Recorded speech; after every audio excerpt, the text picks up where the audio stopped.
جیسیکا اکیلی ایک پرانے گھر میں جنگل کے کنارے رہا کرتی تھی۔ ایک طوفانی رات بجلی چلی گئی اور پورے گھر میں اندھیرا چھا گیا۔ اس نے کچھ موم بتیاں جلائیں اور طوفان کے گزرنے کا انتظار کرنے لگی۔ اس نے خود کو کتاب پڑھنے میں مصروف رکھا تاکہ باہر کی تیز ہوا کے شور سے خود کو دور کر سکے۔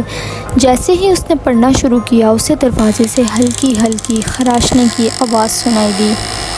اس کا دل تیز ہو گیا۔ اس نے خود کو یقین دلایا کہ یہ صرف ہوا ہے، لیکن آواز جاری رہی۔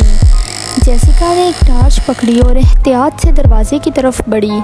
آواز بند ہو گئی۔ اس نے آہستہ سے دروازہ کھولا، مگر وہاں کوئی نہیں تھا۔ جیسیکا نے بے چینی سے دروازہ بند کیا اور اسے لاک کر دیا۔ وہ دوبارہ اپنی کتاب کی طرف لوٹ آئی، مگر خراشنے کی آواز دوبارہ شروع ہو گئی۔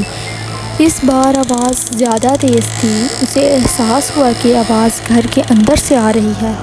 اس کا دل دھڑکنے لگا۔ اس نے آواز کا پیچھا کیا اور بیسمنٹ کے دروازے تک پہنچی۔ وہ تھوڑا سا کھلا ہوا تھا۔ گہری سانس لیتے ہوئے جیسیکا نے نیچے کی سیڑھیوں کا رخ کیا۔ آواز بڑھتی گئی۔ اس نے ٹارچ کی روشنی میں پورے بیسمنٹ کو دیکھا، مگر کچھ غیر معمولی نظر نہیں آیا۔ اچانک روشنی جھپکی اور بجھ گئی۔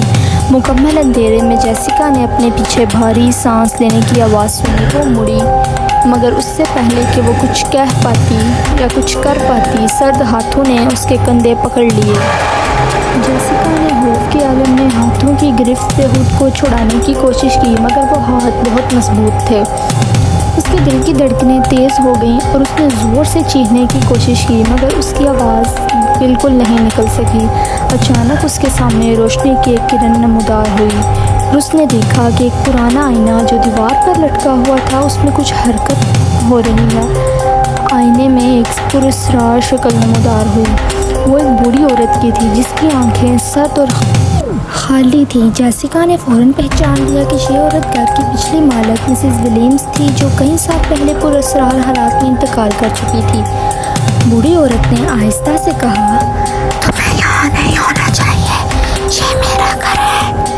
جیسیکا نے اپنے خوف کو قابو میں رکھتے ہوئے پوچھا، "آپ کون ہیں اور آپ مجھ سے کیا چاہتی ہیں؟" مسز ولیمز نے جواب دیا، "یہ گھر میری روح کا قیدخانہ بن چکا ہے، تمہیں اسے آزاد کرنا ہوگا۔" جیسیکا نے پوچھا، "میں یہ کیسے کر سکتی ہوں؟" مسز ولیمز نے ایک پرانا صندوق دکھایا جو بیسمنٹ کے ایک کونے میں پڑا تھا۔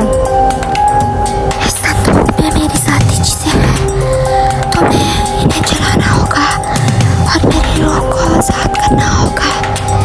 جیسیکا نے حوصلہ پکڑا اور صندوق کی طرف بڑھی۔ اس نے صندوق کو کھولا اور اندر قدیم تصاویر، خطوط اور کچھ زیورات دیکھے۔ اس نے انہیں اکٹھا کیا اور ایک الاؤ جلایا۔ جیسے ہی چیزیں جلنے لگی، اس نے محسوس کیا کہ بوڑھی عورت کی موجودگی کمزور ہو رہی ہے۔ وہ اسے دیکھ کر مسکرا رہی ہے۔ اچانک جیسیکا نے اپنی پیٹھ کے پیچھے ایک آواز سنی۔ وہ مڑ کر دیکھتی ہے تو اسے ایک سایہ دار شکل دکھائی دیتی ہے جو دھیرے دھیرے اس کی طرف بڑھ رہی ہے۔ اس نے جلدی سے موم بتیاں بجھانے کی کوشش کی، مگر وہ سایہ قریب آ جاتا ہے۔ ایک آواز سنائی دیتی ہے، "تم نے Mrs William wait for the part 2۔ I think part 2 میں شارٹس میں اپلوڈ کروں گی۔ میک شور کریں آپ میرے چینل کو سبسکرائب کریں، میری ویڈیو کو لائک کریں۔ اللہ حافظ۔